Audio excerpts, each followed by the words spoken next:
ఈ రోజే డౌన్లోడ్ చేయండి. మీ ఫేవరెట్ షోస్ చూడండి. నువ్వు ఇంకొక అడుగు ముందుకు వేస్తే నేనే ఇంట్లోంచి వెళ్ళిపోతాను.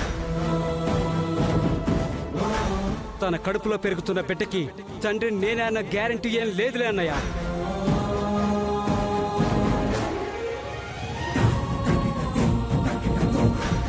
ఒక్కతే వెళ్ళి ఇద్దరయ్యి వచ్చారంటే చప్పట్లు కొట్టడానికి నేనేం చవటని కాదు.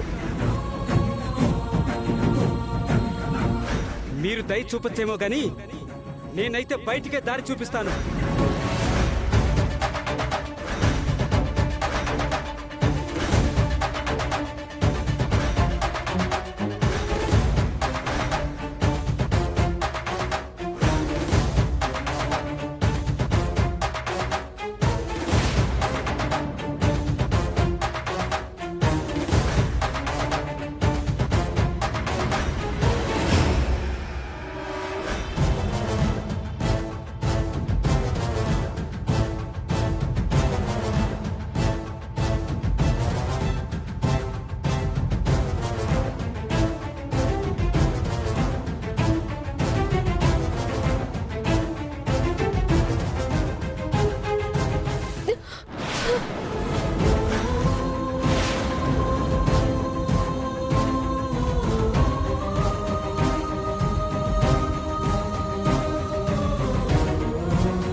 ఏంటమ్మా ఇది?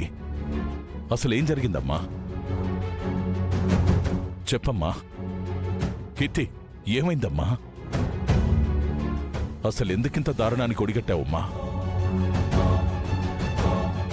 హరీష్ నన్ను అవమానించాడు నాన్న. ఏంటమ్మా నువ్వు అనేది?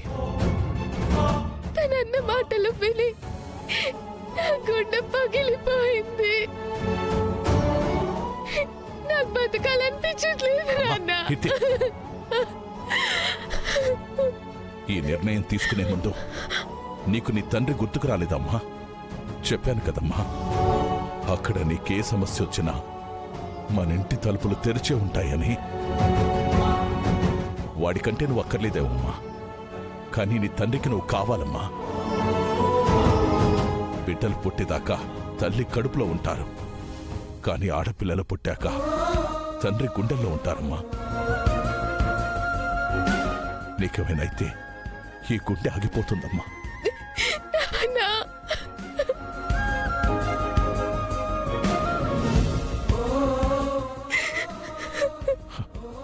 వాడికి నీ విలువ తెలియక అలా మాట్లాడాడమ్మా.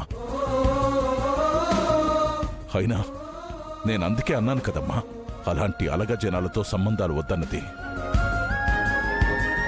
వాళ్ళందరూ తేనె పూసిన కత్తులమ్మా. పైకి ప్రేమగా నటించి గొంతు కోస్తారమ్మా వాళ్ళు.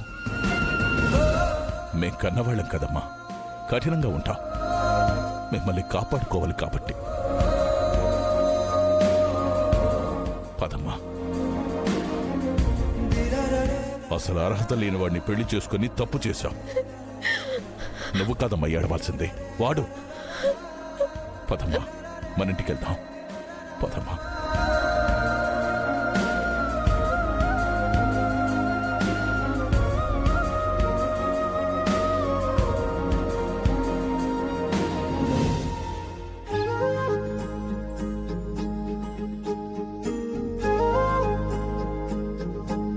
ఖుషి, మీ ఫ్రెండ్ ఎక్కడా?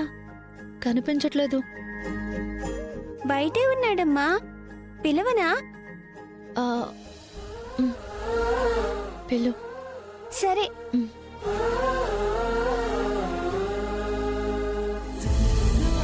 రేపు మనోళ్ళందరూ కలిసి ఫ్రెండు, మీ పార్టీ యూత్ వాళ్ళతో మాట్లాడింది చాలు కానీ అమ్మ పిలుస్తుంది. మళ్ళీ చేస్తాను. ఎందుకంట? ఏమో. మీ అమ్మ ఏం చేస్తుందేంటి? బెడ్ సర్దుతుంది. సరే వెళ్దాం పద. నేను కాసేపు ఆడుకొని వస్తానులే. సరే ఆడుకో.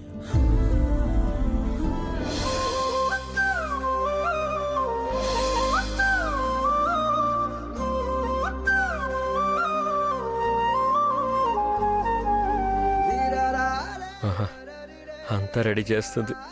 అలా అనుకున్నానో లేదో ఇలా సెట్ అయిపోతుందిరా సిద్ధు నీకు. ఇవాళ ఏంటో నా లక్.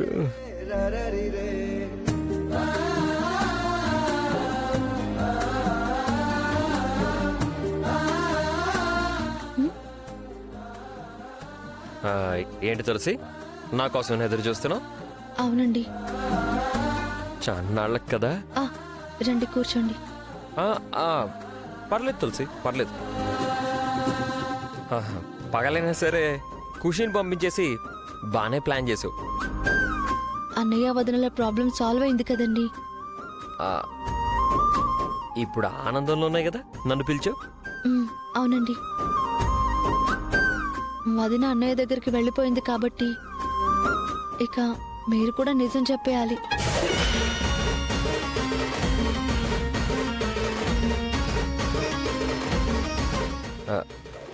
నిజం చెప్పడం ఏంటి? అదే నేను ప్రెగ్నెంట్ కాదన్న విషయం ఇంట్లో చెప్పేస్తే బెటర్ అని.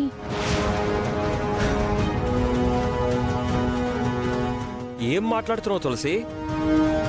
వదిన కడుపులో బిడ్డని కాపాడడానికే కదా మీరు ఇంట్లో అబద్ధం చెప్పింది. అవును.